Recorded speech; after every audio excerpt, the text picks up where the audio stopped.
Баршаңызға сәлем, сіздермен бірге Жансая. Бүгін біз осындай өте керемет, өте дәмді еттен пирог жасайтын боламыз. Міндетті түрде жасап көріңіздер. Пирогты дайындау үшін ең алдымен біз қамырын дайындаймыз. Ол үшін айранымызға тұзымыз бен содамызды қосып, жақсылап тұрып араластырып аламыз. Яғни әбден көпіргенше араластырып аламыз. Кейін араластырып алған айранымызға бір жұмыртқамызды қосып, тағы да араластырасыздар.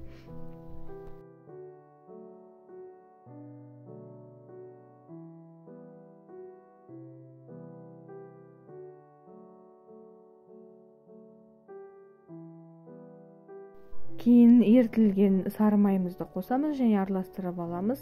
Одан кейін ұнымызды қосып, бір келкі қолға жабыспайтын қамыр илейміз.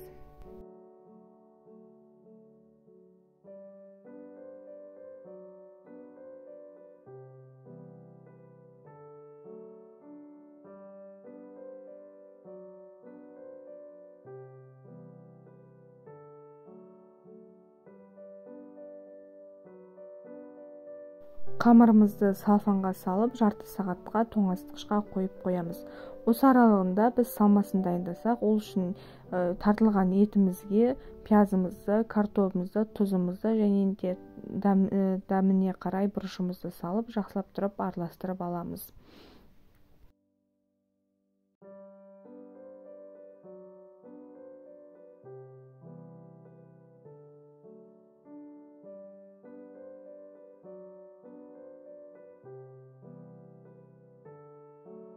Салмамызды дайындап алғаннан кейін қамырымызды екі бөлікке бөлеміз. Бір үлкен және бір кіші бөлікке, екі бөлікті де орташа қалыңдықта жайып аламыз.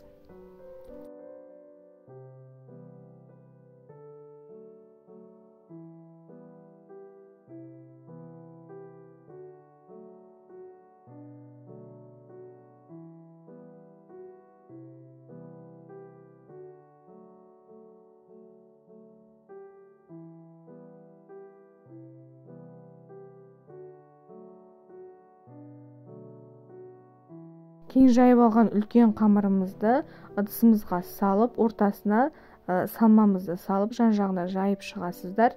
Және де үстінен жайылған кіші қамырымызды жауып, жан-жақтарын бекітіп шығасыздар.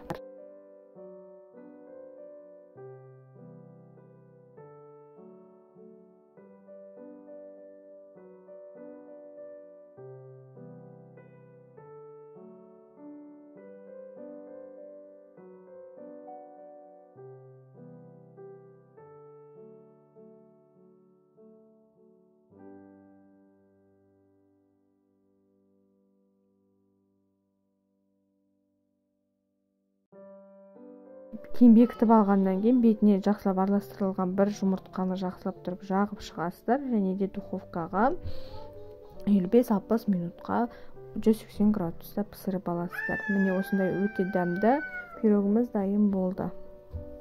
Міндетті түрде жасап көріңіздер, ұнаса лайк басуды ұмытпаңыздар.